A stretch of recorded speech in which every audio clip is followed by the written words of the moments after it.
Welcome back to Silver Age Sleuthing, the show where we take a look at the early days of the Marvel Universe to find tidbits of trivia about our favorite heroes. So, things are gonna get confusing in Journey into Mystery number 85. Loki hits the scene, opening up a new host of questions about the true nature of Thor. Remember, up until this point, we've been watching the adventures of Dr. Don Blake utilizing the power of Thor, but he's never actually self-identified as Thor. But now we have other gods appearing on the scene, not other people utilizing the power of gods, but the literal gods themselves. When Loki escapes a toned-down version of his mythological prison thanks to the unwitting help of a not very Idris Elba-looking Heimdall, he sets out to find Thor, saying that the Thunder God hasn't been seen on Asgard for a while.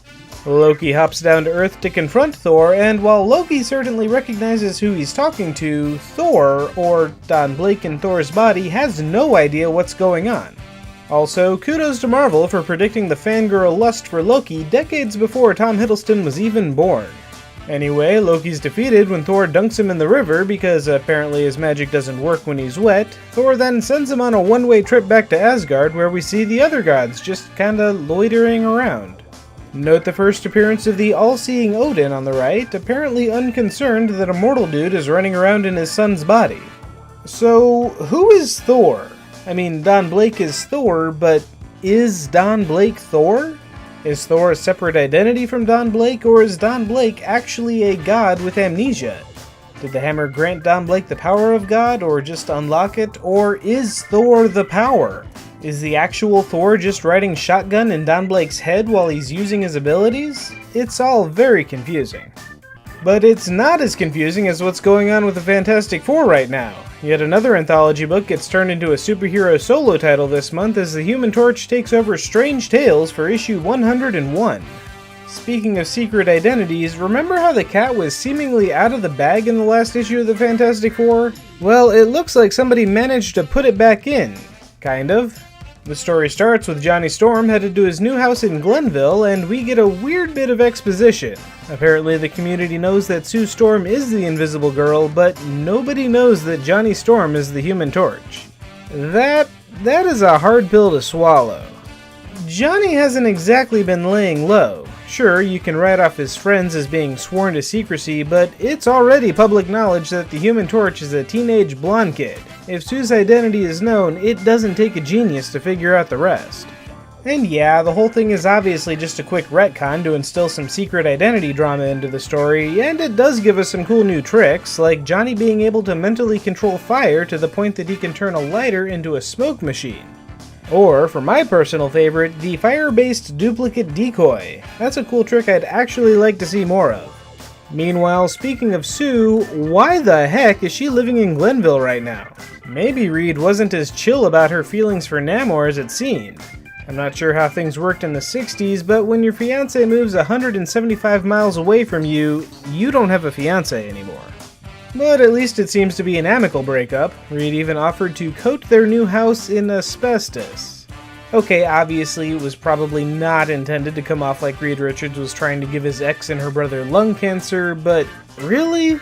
The health hazards of asbestos weren't unknown even in the 60s. A super scientist like Reed probably would have known better, making this move just a little dark. But don't worry, this is far from the only cancer room we'll be seeing in this comic. When you have an ongoing book starring the Human Torch, asbestos suddenly becomes way more commonplace. Anyway, whatever the status of Sue and Reed's relationship is, it's apparently amicable enough because they're still on the team as a Fantastic Four number 7. In this issue, the four have been summoned before Congress. Strangely, it's not for their probably illegal spaceflight, or their regular vigilante activities, or the intercontinental missile they keep tucked away in their building. No, the government just wants to hold a dinner for them in their honor. Nevertheless, none of them are too thrilled with the idea, including a rare glimpse of self-reflection from the Thing. He seems to be trying to get a better handle on his temperament problems. Step 1 is acknowledging that he has a problem, and Step 2 seems to be expressing his annoyance with pranks instead of smashing the nearest object, so good on him. Anyway, you'd think that the Fantastic Four going to Washington would be enough of a hook for a story, but nope. Aliens. After a literal wave of hostility turns the government against the Fantastic Four, they decide to follow a robot up into space to seek refuge on Planet X. Yes, that did escalate quickly. Oh, but it gets better. Planet X is going to be destroyed in 24 hours, and they only have one ship to relocate 5 billion people. And here's where Reed gets a little scary. His solution: develop a shrinking gas to shrink down the entire population. Then when they arrive on their new world, use the restoration gas to get them back to their normal size. Great plan, except Reed is a lying liar. He didn't make an enlarging gas, leaving the whole population stuck at their reduced size. Now sure, he can write that off as saying it doesn't matter if everybody's shrunk, if everybody's still the same size, except yes, it totally matters. If that planet has even remotely Earth-like fauna, Reed just sent 5 billion people to a world covered in, from their perspective, giant insect monsters. A world where an inch of rain could wipe out their newly built cities. Sure, better than exploding with the planet, but come on! Also, Reed Richards may be a bit of a thief too, because as we find out over in Tales to Astonish number 36, Hank Pym has also been working on turning his liquid formula into a gas. Seems awfully convenient that Mr. Fantastic was able to whip up a shrinking gas at the exact same time Pym was doing the same research. Anyway, Hank Pym might not have intended to get into the superhero business, but he's really going at it. In fact, he is technically New York's very first costumed vigilante. So far, every other superhero has only ever responded to incidents as they happen, but Pym is actively fighting crime using his network of ants to keep tabs on the whole city. Whenever something happens, he just runs to his tiny catapult and launches himself across town, where a pile of ants wait for him to land. I mean, it's no intercontinental missile, but it gets the job done. So, what do you think it means when your fiancé moves 3 hours away from you? Let me know in the comments. Be sure to give this video a like, subscribe to my channel, and check back in next time because we are going to the 23rd century.